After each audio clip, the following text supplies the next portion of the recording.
I'm Nima Rajan. Canada will mark its first National Day for Truth and Reconciliation today. It's a federal holiday meant to recognize the horrors of Canada's former residential school system and honor the lost children and survivors.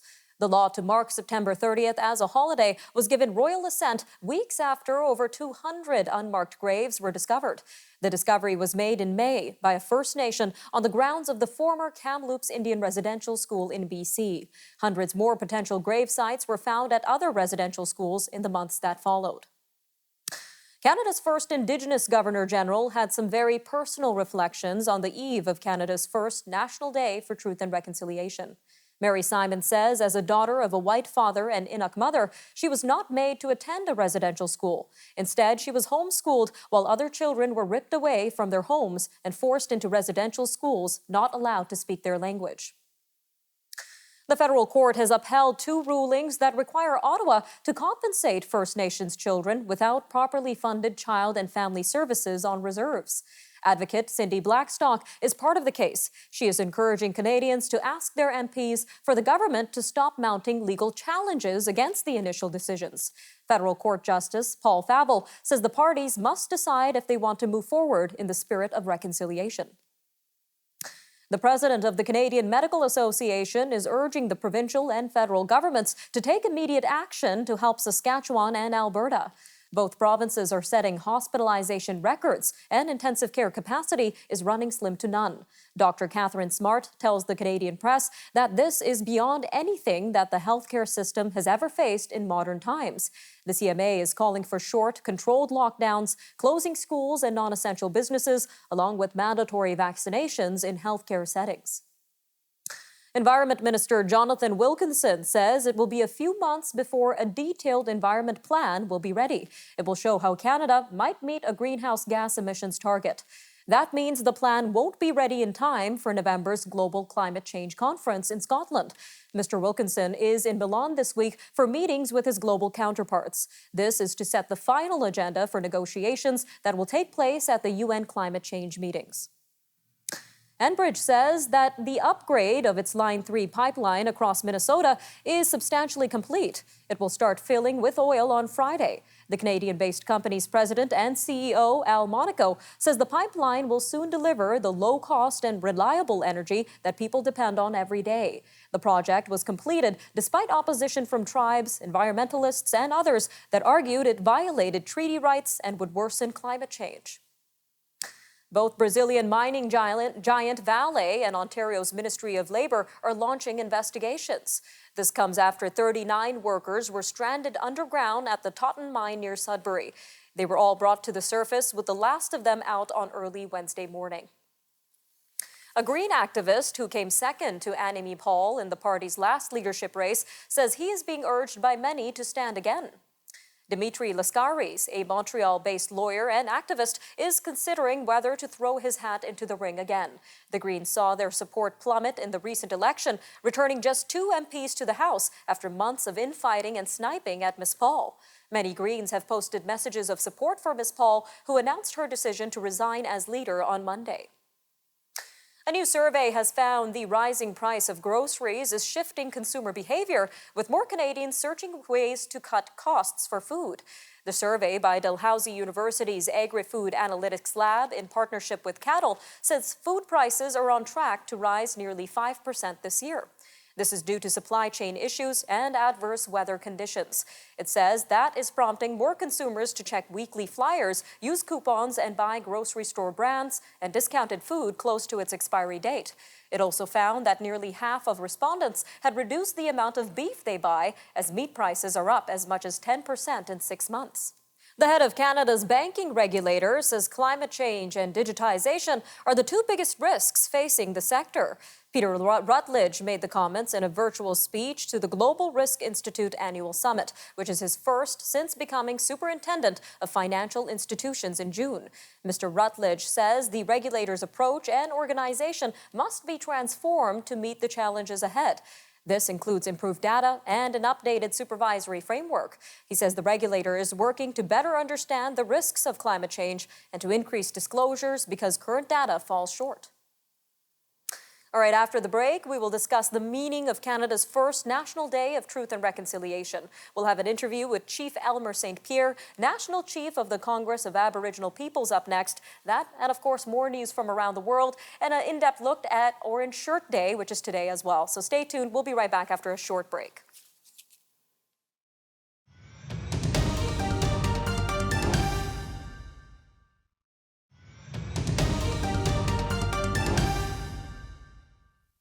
Today marks the first annual National Day of Truth and Reconciliation in Canada. This day provides an opportunity for all Canadians to recognize and commemorate the tragic history and ongoing legacy of residential schools.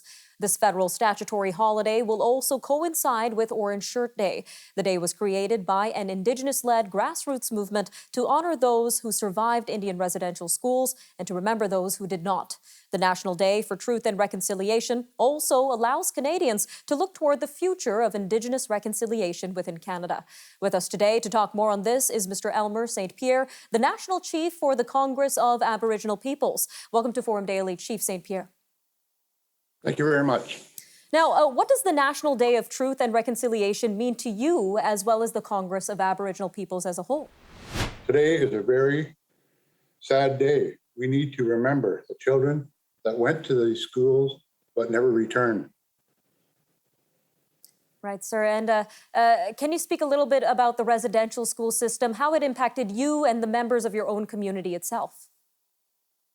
Well, with CAP and our communities, the impact was they took our children away from us, and family within our communities is the most important thing. It gives us that's where we learn our culture, our tradition, as well as it's a gathering for us. And with that, it took a lot away from our families. And a lot of our families are still suffering over this, the ones where the children never come home. And what does the future of reconciliation in Canada look like for you, sir? Well, once we get things rolling and the government working, and as well as our own people working toward it, it's a rebuilding of our nation. And we want to have all of our Indigenous people, no matter who they are, is to have a genuine life and don't have to worry about this ever happening again. All right, sir. So what are some next steps that the Canadian government needs to take in order to reach this particular goal? Well, one of the big things is the government has to act on the Cap Daniels case, which was handed down today. This year is their 5th anniversary of that. And in that, the Cap Daniels, they really put some emphasis on the government to act on this. And that's the big thing. We got to get the Liberal government to talk to all of the Indigenous people, communities, not just a couple of them. And we really need him the Prime Minister, to talk to CAP to see where we can go with this. All right, sir. And what about the individual Canadians that are watching this interview right now? What kind of steps can they take to aid the process of reconciliation? Well, what I see is that all the other Canadians, they have to learn. They have to learn about the survivor or the residential schools, when it started and when it ended. Like I believe it was 1998 is when it ended, which is not that far, past us. And unfortunately, it was Mr. Pierre Elliott Trudeau was the last one to start it, the last 4 schools, residential schools. And if we can study the history, all the other Canadians, all of us, there's some Aboriginal people that don't really know the history neither. So if we all studied that history and find out where things went wrong and why did it go wrong, then hopefully the people will understand, okay, this is a big mistake. Something's got to be done. Yes, sir. Well, some very important history to learn there, sir. Just about 30 seconds left in this interview. But before we go, tell us a little bit more about the Congress of Aboriginal Peoples, their mission and goals for the future. The Congress of Aboriginal People, we've been around for 50 years. Actually, this year is our 50th anniversary. And our goal is always to fight for our grassroots people and to make sure they have exactly what they need, the education, housing, and hopefully, again, we need to talk to the Prime Minister. Like he's been in office for 6 years. He's never reached out to us. I've been in office for 1 year. Next week, I'm in 1 year, and he has never reached out to me. I've reached out to him many times, and never once has he reached back out to sit down and see where we want to go. And we just want a better life for all of our Aboriginal people, our grassroots people, and it's not much to ask for. All right, Chief St. Pierre, we really appreciate you joining us on Forum Daily and sharing your message.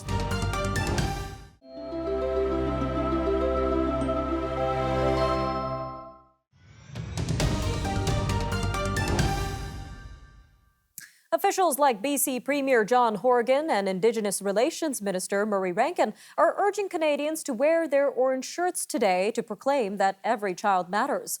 It is the first National Day for Truth and Reconciliation and Orange Shirt Day. Mr. Horgan says by wearing orange, people acknowledge the truth of the residential school system while honoring survivors, families, and communities. The statement says while the truth of what happened at the schools is well documented, people were horrified to learn of the findings of the remains of more than 200 children at the former Kamloops residential school. Well, joining us now to talk more on the importance of today is Mr. Bruce Baptiste from the Orange Shirt Society. Sir, welcome to Forum Daily. Thank you. Now, sir, the Orange Shirt Society has been around for quite some time, even before the National Day for Truth and Reconciliation was talked about. So tell us a little bit about your organization and how it came to be, sir. So back in 2013, they had the Truth and Reconciliation forum in Williams Lake, British Columbia, regarding part of the 94 recommendations for the Truth and Reconciliation Commission. And from there, Chief Fred Robbins from Askedam First Nation out at Alkali Lake, BC, Cookby Fred, had a vision of moving forward with the actual truth and reconciliation of the Orange Shirt Day movement, as our residential school in the Williams Lake area is only like about 10 to 15 minutes from Williams Lake. So that was his vision back in 2013. All right, sir. Now, can you tell us a little bit more about your organization's mission statement and maybe even share a little bit about the work your organization has done since its conception in 2013? So Orange Shirt Society is to support Indian residential school reconciliation, to also create awareness of the individuals, families, and communities of intergenerational impacts of the Indian residential schools, and to create awareness of the concept of that every child matters. All right, sir. Well, a lot of people are wearing their orange shirts today. What is the main message behind Orange Shirt Day itself? Okay, it's again to educate and spread the awareness to the Canadian general public of what happened back in the residential school system that has affected many Indigenous children across Canada. All right, sir. Now, considering that this is the first National Day for Truth and Reconciliation in Canada, how will that play into your organization's commemoration of Orange Shirt Day itself? So, in the past, before COVID, I think the last time we gathered was in 2019. There we'd have large gatherings at what we call the Botania Park, where we'd invite the general public as well as our school district number 27. The teachers would bring their students to the park to help commemorate Orange Shirt Day. I think it's and this year, unfortunately, due to COVID, we put out a video of local speakers to speak on behalf of what National Day of Truth and Reconciliation means to them, as well as the Orange Shirt movement. All right, sir, we've got about 30 seconds left here, sir, but everybody's wearing their orange shirts. So what is something that you want every Canadian to think about today as they wear their orange shirts? I would say for them to, be open to the education and the awareness behind Orange Shirt Day movement and what happened to the Indigenous children that went to the Indian residential schools, the survivors, and to also recognize the ones that have passed at the Indian residential school sites. All right, sir, some very important messages there. Thank you again for joining us today on Forum Daily, sir. Thank you for having me. We'll be right back.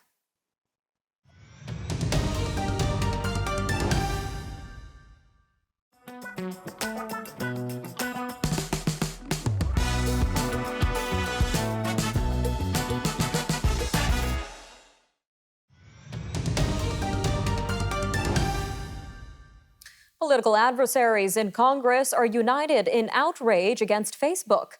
This is for privately compiling information regarding its Instagram service harming some teens, especially young girls, all while publicly downplaying the popular platform's negative impact. Public pressure over the new revelations have prompted Facebook to put a kids' version of Instagram on hold. Facebook's head of global safety, Antigone Davis, was summoned to testify at a Senate hearing on Thursday. Chinese leader Xi Jinping has used a Martyrs' Day commemoration to pay respects to those who died in the struggle to establish Communist Party rule. The president and other Politburo Standing Committee members led Thursday's events in Tiananmen Square, though Mr. Xi did not give a speech. Mr. Xi has pushed a hard line on foreign policy and a crackdown on free speech in Hong Kong.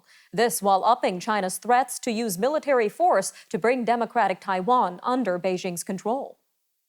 Japan's next prime minister says he believes raising incomes is the only way to get the world's third largest economy growing again. Growth had stalled even before the pandemic hit, and this is due to long-standing problems, including a shrinking population, growing inequality, and stagnant incomes.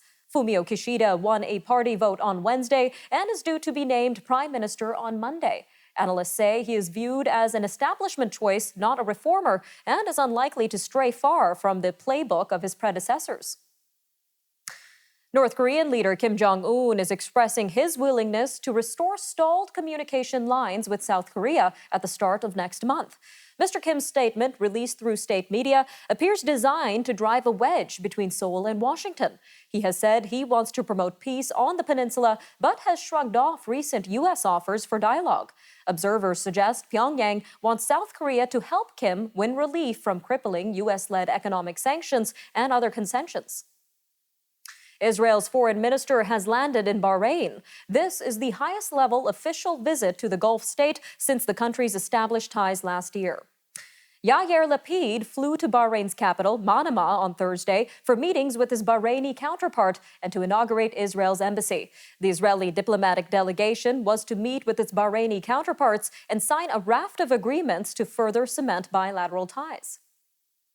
Former French President Nicolas Sarkozy has been found guilty of illegal campaign financing in his unsuccessful 2012 re-election bid. The court said he knew the legal limit was at stake and voluntarily failed to supervise additional expenses. France's president from 2007 to 2012 is accused of having spent nearly twice the maximum legal amount of money on a re-election effort. Mr. Sarkozy vigorously denied wrongdoing during the spring trial and will be allowed to appeal the decision. The head of the World Bank has arrived in Sudan, from where he will give a virtual address to the annual meetings of the financial institution and the International Monetary Fund.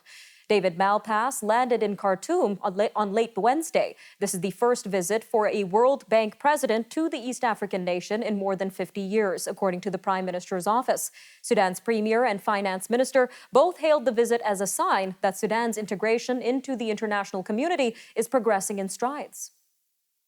Indigenous groups demonstrated in Paraguay's capital on Wednesday against a law that makes it a crime to invade private property. The protest escalated into violence. Authorities say 7 police officers were injured, 4 cars were set on fire, and other acts of vandalism took place. The United Nations chief is urging unified regional and international action to prevent the crisis in Myanmar from becoming a large-scale conflict and multifaceted catastrophe.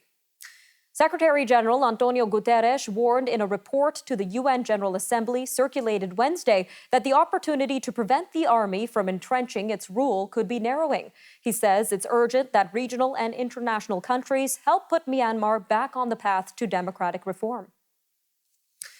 Well, after hovering for years at lows, sometimes around $1 US per pound, coffee futures are now around $8.90 per pound. Factors including wild weather in Brazil, supply bottlenecks, and worker shortages have all contributed to the higher prices. Most experts expect the rising costs to hit consumers by year end. A spike in coffee prices on the international futures market doesn't always trickle down. Girls from the Afghanistan national soccer team who were recently granted asylum in Portugal got a surprise visit from the captain of the senior team. Farkunda Mutaj flew into the Portuguese capital, Lisbon, for an emotional reunion with the girls' team, aged 14 to 16. She is a professional player who, from her home in Canada, spent weeks helping arrange their recent rescue from Afghanistan. The rescue mission was called Operation Soccer Balls and took weeks to put together. All right, I'm Nima Rajan, and this was Forum Daily. Take care, Canada. We'll see you next time.